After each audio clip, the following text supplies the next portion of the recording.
السلام عليكم، أهلا وسهلا فيكم في مطبخ منار.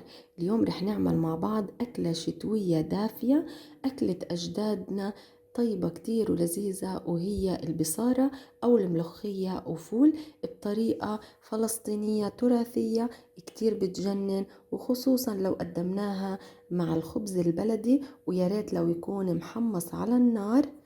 هالوصفة كتير شهية ولازم نعملها ونحافظ عليها. يا ريت قبل ما نبلش بالطريقة نعمل لايك للفيديو واشتراك بالقناة. يلا نبلش بالمقادير. بداية عندي رح نبدأ بسم الله، ورح أضيف للطنجرة كاستين من الفول المجروش مغسول ومصفى. هلأ رح أضيف مية للفول المجروش.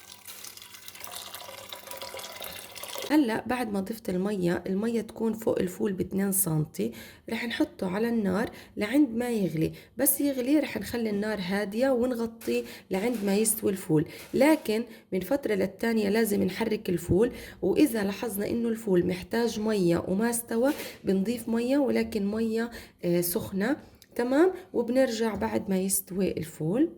هلأ عندي هنا الفول استوى وصار جاهز، بس طبعا مثل ما انتم شايفين لسه في حبات ظاهرة لكن مستوية. هلأ زمان كان في أداة اسمها المفراك، بتشبه المضرب هذا اليدوي، كانوا بيفركوه بالطريقة هذه. تمام، لعند ما ينعم تماما، لكن احنا بما انه متوفر عنا الخلاط فرح نستخدمه. هلأ نيجي للملوخية. عندي هنا الملوخية الناشفة اللي هي في الصيف بنجيبها ورق وبنغسلها وبنجففها وبنطحنها. هلا عندي هنا رح نستخدمها. هلا لو رح تعمليها على المفراك ممكن بالاول تنزليها من شبك ناعم عشان تنعم، لكن لو رح تعمليها على الخلاط رح تحطيها بالخلاط عشان تنعم مع الفول وتعطيكي قوام كتير حلو. هلا عندي هنا شاف الخلاط وعندي الفول، بعد ما شوية راحت سخونته رح انزل الفول والمية.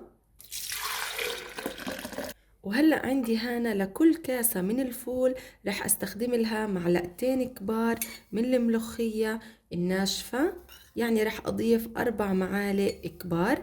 وطبعا كمان ممكن تقللي وممكن تكتري حسب ذوقك ورغبتك. عندي رح اشغل الخلاط. عندي ما ينطحن الفول بأطفئ الخلاط، أنا ما بدي إياه ينطحن زيادة عن اللزوم، لا مجرد بس ما ينعم خلص بوقف. بعد ما طحنت الفول والملوخية راح أنزلهم على الطنجرة. هلأ كمية الملوخية اللي بنضيفها بتفرق معانا باللون، لو بدنا لونها أغمق من هيك ممكن نضيف، ولو بدنا لونها أفتح من هيك بنقلل ملوخية. رح أرجع الطنجرة على النار تكون هادية، ورح أشيل الرغوة أو الريم الأبيض هذا. هلا رح نجهز الدقة مع بعض. رح أحتاج معلقة كبيرة من الجرادة الناشفة أو عين الجرادة أو الشبت، بذور الشبت الناشف، معلقة كبيرة رح أحطها بالزبدية. عندي هنا 1 من التومة لأني رح أكتر تومة في التقلية. تمام، وعندي هنا فلفل أخضر حسب الرغبة، أنا ما رح أكتر كتير عشان الأولاد الصغار ياكلوا منها. وهلأ رح أدقهم مع بعض. عندي الملوخية وفول أو البصارة على النار، رح أضيف لها الدقة اللي هي الجرادة والفلفل الأخضر والتومة، ورح أقلبهم مع بعض على نار هادية. رح أضيف ملح حسب الرغبة، معلقتين كبار من زيت الزيتون، وراح أقلبهم.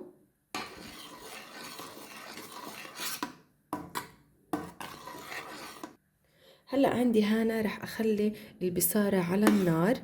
تمام، طبعا بتقدري بهذا الوقت تدوقيها، إذا محتاجة ملح بتضيفي. هلأ بالنسبة لسمك أو تقل أو جمد البصارة ممكن تضيفي لها مية. تمام، لكن هي بشكل عام لازم تكون نوعا ما جامدة. هلا رح اسيبها على النار حوالي 7 أو 10 دقايق.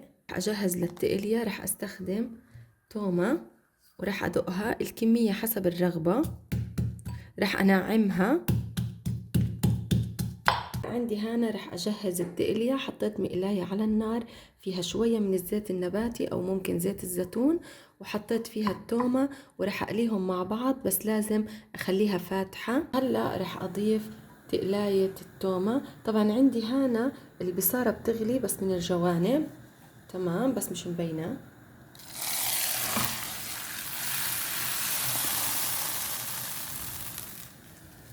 ضفت التقلية ورح أخليهم يغلوا مع بعض غلوتين عشان ياخدوا الطعم الطيب، ورح أطفي النار وأقدمها. هلأ بالصحن رح أنزل البصارة. بسم الله،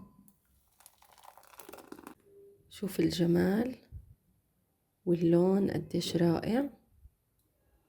طبعا البصارة بتقدم معها المخللات، وأنا عندي هنا مخلل اللفت، الزيتون، الفلفل الأحمر، وأكيد ما بنستغني عن البصل الأخضر والليمون. وطبعا في ناس بحبوا كمان يقدموا معها زيت الزيتون. شو بدنا أطيب من إنه يكون عنا كمان خبز بلدي ناكل فيه البصارة. يا ريت لو عنا كمان كانون فحم ونحمص الخبز. هلأ وقت الأكل بإمكاننا نمسك الليمون، بنضيف عصرة على البصارة أو الملوخية وفول، وبناكل. بسم الله.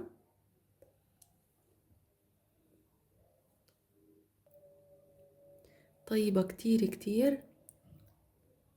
وبهيك بنكون عملنا أطيب أكلة شتوية ودافية، وبنحافظ فيها هيك على تراثنا وأكلات أجدادنا وهي البصارة. يا ريت هالفيديو يكون نال إعجابكم. لا تنسوا تعملوا لايك للفيديو واشتراك بالقناة. تابعوني على صفحتي على الفيسبوك وعلى الانستغرام، رح تلاقوا روابط صفحاتي في صندوق الوصف. شكرا للمتابعة.